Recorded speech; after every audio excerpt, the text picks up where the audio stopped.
अब हम क्या करेंगे, यहाँ पर रिएक्ट नेटिव के कंपोनेंट्स देखेंगे, कैसे जो है हम रिएक्ट नेटिव के कंपोनेंट्स का इस्तेमाल कर सकते हैं और नॉर्मल रिएक्ट में और इसमें क्या डिफरेंस है, क्या चीजें हम यूज कर सकते हैं और क्या चीजें हमको यूज नहीं करना है।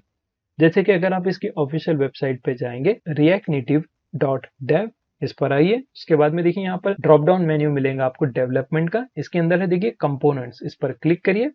तो यहाँ पर आपको देखिए कोर कंपोनेंट्स शो करेगा। अब इसमें कोर कंपोनेंट्स में क्या है, बेसिक कंपोनेंट है, यूजर इंटरफेस है, लिस्ट है, एंड्रॉइड स्पेसिफिक, मोस्ट कॉमन अगर आपको देखना है तो लेफ्ट हैंड साइड पे भी आपको देखने मिल जाएंगे क्या क्या चीजें इसमें है। जैसे कि मैं बेसिक कंपोनेंट पर क्लिक करता हूँ तो यहाँ पर है view, text, image, text input, scroll view, style sheet.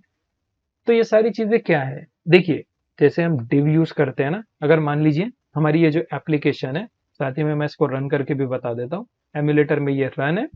अगर मैं यहाँ पर डिव का यूज करता हूँ, जैसे कि मैंने यहाँ पे लिखा डिव और इसके अंदर मैं लिखता हूँ हाय, अगर मैंने इतना लिख के सेव किया तो देखिए यहाँ पर इंस्टेंटली मुझे जो है एरर शो कर रहा है, देख सकते हैं। आई होप आपको दिख रहा होगा, ये text string must be render with in a text component.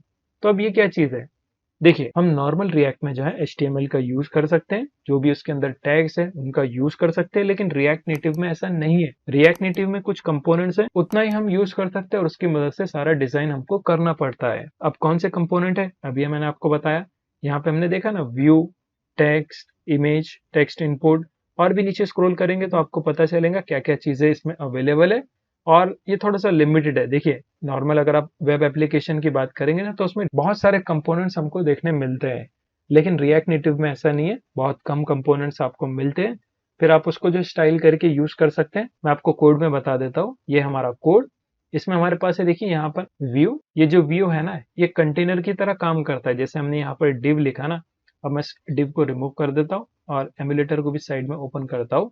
अब सेव कर लेता हूँ तो देखिए वापस से हमको हमारा टेक्स्ट यहाँ पर मिल गया, welcome to tech info YT। तो ये व्यू क्या करेगा, ये डिव का काम करेगा। उसके बाद में अगर आपको टेक्स्ट यूज करना है तो उसके लिए आपको टेक्स्ट का टैग यूज करना है, जैसे कस्टम HTML एलिमेंट की तरह आप यूज करते हैं ना, सेम उसी तरीके से आप इसका यूज कर सकते हैं। उसके बाद में स्टेटस बार, अब ये देखिए ये प्योर नेटिव कंपोनेंट है। ये जो स्टेटस बार होता है ना, तो उसके लिए ये इस्तेमाल होता है। डायरेक्टली जो है HTML का इसमें इस्तेमाल नहीं कर सकते, उसके बदले हमारे पास कंपोनेंट्स है जो कि रिएक्ट नेटिव ने हमको ऑलरेडी प्रोवाइड करके रखा है कि आप इन्हीं में से यूज करो। कौन से में से, ये जो कंपोनेंट्स है, एक तो व्यू इस्तेमाल करो, text, text input, image, scroll view, नीचे स्क्रॉल करेंगे तो सारी चीजें आपको मिलेंगे। देखिए यहाँ पर जो नेटिव फीचर्स है ना, यानी एंड्रॉइड की APIs, फिर iOS कंपोनेंट्स, तो ये इन सबको भी अगर आपको एक्सेस करना है तो यहाँ पे आपको उसको इंपोर्ट करना पड़ता है, तभी आप जो है इसका यूज कर सकते हैं। फिर उसके बाद में जो मॉडर्न फीचर्स है वो सारी चीजें आप यूज कर सकते हैं, जैसे कि एक्टिविटी इंडिकेटर, अलर्ट्स, डायमेंशन, कितना डिवाइस है उसको एक्सेस कर सकते हैं, मॉडल हो गया, पिक्सल रेशियो, स्टेटस बार, और भी बहुत सारी चीजें हैं जिनका हम यूज कर सकते हैं, लेकिन ये मोस्ट कॉमन है। इतने सारे कंपोनेंट्स हमको देखने में मिलते हैं। अगर आपको और देखना है तो देखिए यहाँ पर बटन है, बटन कैसे यूज करेंगे, देखिए सेल्फ क्लोजिंग टैग में आपको बटन मिलेगा और उसमें एक टाइटल की प्रॉपर्टी होती है, मैं एक बार आपको बता देता हूँ। हम क्या करेंगे, देखिए एक न्यू कंपोनेंट यहाँ पर क्रिएट करके देख लेंगे। मैं क्या करता हूँ, यहाँ पर रूट में जो है ना एक फोल्डर बनाता हूँ SRC के नाम से, यानी सोर्स के नाम से, और इसके अंदर एक न्यू फाइल बनाता हूँ टेस्ट के नाम से, test.js, या फिर आप .jsx भी लिख सकते हैं। इतना लिख के मैंने एंटर प्रेस कर दिया तो यहाँ पे ये फाइल क्रिएट हो गई। अब इसको हम कैसे रिएक्ट नेटिव कंपोनेंट बनाएंगे, तो उसके लिए आप जो है एक्सटेंशन का यूज कर सकते हैं।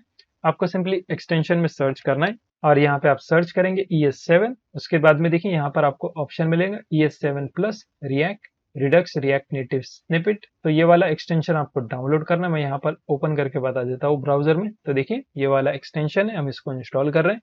ये ब्राउजर का नहीं है, ये विजुअल स्टूडियो कोड का है, वहां पर थोड़ा सा जगह का इशू आ रहा है ना, इसलिए मैंने जो है ब्राउजर में आपको ओपन करके बताया। तो इतना बड़ा इसका नाम है, सो मेक श्योर इसको पढ़ लीजिए एक बार, आपको समझ में आएगा। काफी जो है पॉपुलर है और ये फ्री में ये वाला भी कर सकते हैं, या फिर इसके साथ में देखिए ये भी एक आता है, इसको भी ओपन करके बता देता हूँ मैं। ES7 React Redux GraphQL React Native snippet, तो ये भी आप इंस्टॉल कर सकते हैं। इससे क्या होगा, देखिए इस फाइल में वापस जाऊंगा टेस्ट के अंदर, इसको थोड़ा सा मिनिमाइज कर देता हूँ, और अगर मैं यहाँ पे लिखूंगा RNC जैसे मैं लिखूंगा तो देखिए यहाँ पे हमको ऑप्शन शो करता है रिएक्ट नेटिव कंपोनेंट। इस पर मैं क्लिक करूंगा तो ऑटोमेटिकली यहाँ पर कंपोनेंट क्रिएट हो जाएगा।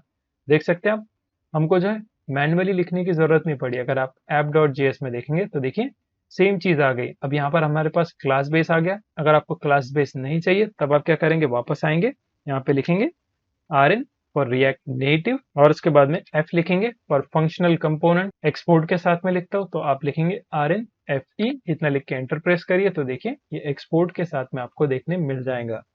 फर्स्ट टाइम देख रहे हैं थोड़ा सा प्रॉब्लम आ सकती है, लेकिन जैसे जैसे आप इस पर काम करेंगे ना तो ऑटोमेटिकली आपको इसकी हैबिट हो जाएंगी। सेव कर लेते हैं इसको। तो यहाँ पर देखिए ये सेव हो चुका है और एम्यूलेटर भी साइड में मैं ओपन कर लेता हूँ। तो ये रहा हमारा एम्यूलेटर।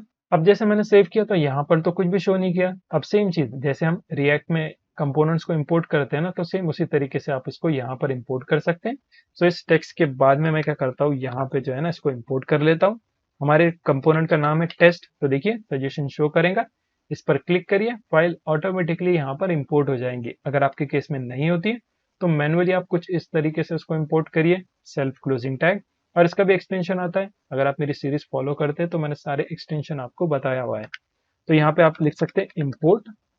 इंपोर्ट करके आप सर्च करिए एक्सटेंशन में और यहाँ पर देखिए ऑटो इंपोर्ट का एक्सटेंशन मिलेगा। आप इसको जो है इंस्टॉल करके रखिए, काफी हेल्प करेंगे आपको ऑटो इंपोर्ट में। अब इसको सेल्फ क्लोज में ऐड करके हम सेव कर लेंगे। तो जैसे हमने सेव किया तो देखिए नीचे हमारे पास टेस्ट कमांड आ चुका है।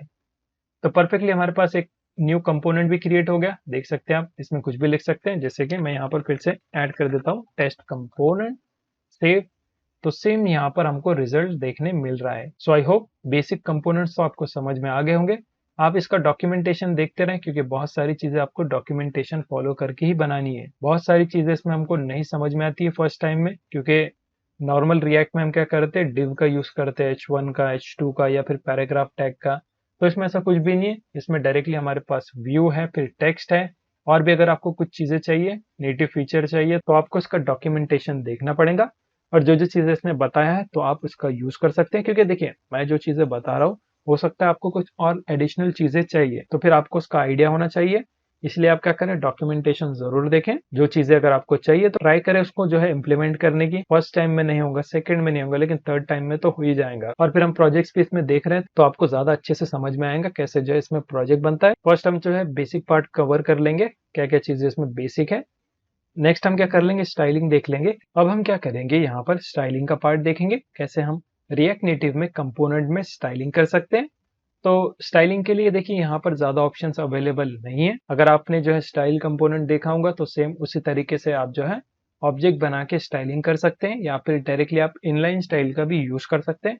ज्यादा इसमें कुछ बूटस्ट्रैप हमको देखने नहीं मिलता है। इसमें बहुत ही कम आपको लाइब्रेरीज देखने मिलेंगी। जैसे अगर आपने नॉर्मल वेब बेस में देखा होगा ना, वहां पे हमको टेलविन मिल जाता है, मटेरियल यूआई मिल जाता है, स्टाइल कंपोनेंट, चक्रा यूआई एटसेट्रा। तो बहुत सारे ऑप्शंस आपके पास वेब में अवेलेबल है, लेकिन मोबाइल में इतने सारे ऑप्शंस अपने पास अवेलेबल नहीं है।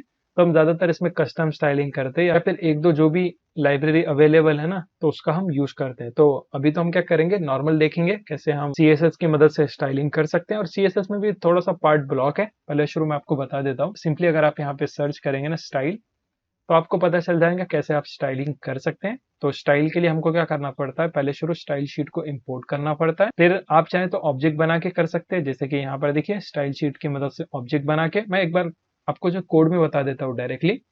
ये हमने जो कंपोनेंट बनाया था ना टेस्ट का, साइड में एमुलेटर भी ओपन है। यहाँ पे आप क्या कर सकते हैं, डायरेक्टली देखिए ये जो टेक्स्ट है ना, इसी को कॉपी पेस्ट कर लेता हूँ और टेस्ट कंपोनेंट 1 कर देते हैं इसको, और इसको कर देते हैं सेकेंड, सेव। तो यहाँ पर देखिए 1 2 शो करेगा। और उसके बाद में मैं यहाँ पर इनलाइन स्टाइल ऐड कर देता हूँ, स्टाइल और डबल करली ब्रेसेस, और इसके अंदर मैं इसका जो है कलर चेंज कर लेता हूँ, कलर, और इसको कर देता हूँ मैं रेड। इतने लिख के सेव करूंगा तो देखिए यहाँ पर ये रेड कलर में शो हो गया।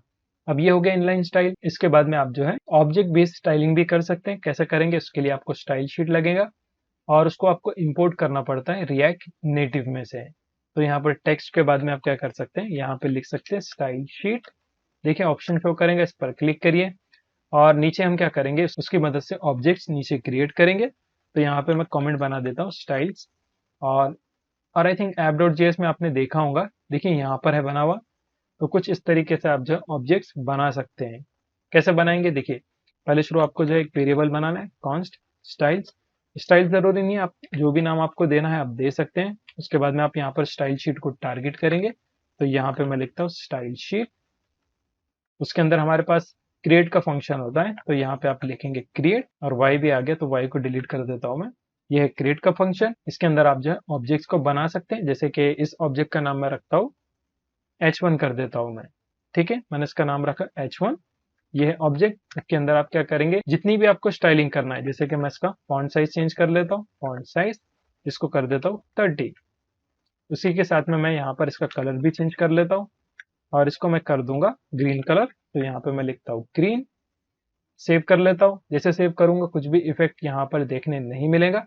अगर आपको इसको इफेक्टिव बनाना है तो इस H1 को आपको जो है अप्लाई करना पड़ेगा यहाँ पर टेक्स्ट के ऊपर। तो मैं क्या करता हूँ, यहाँ पर लिखता हूँ स्टाइल।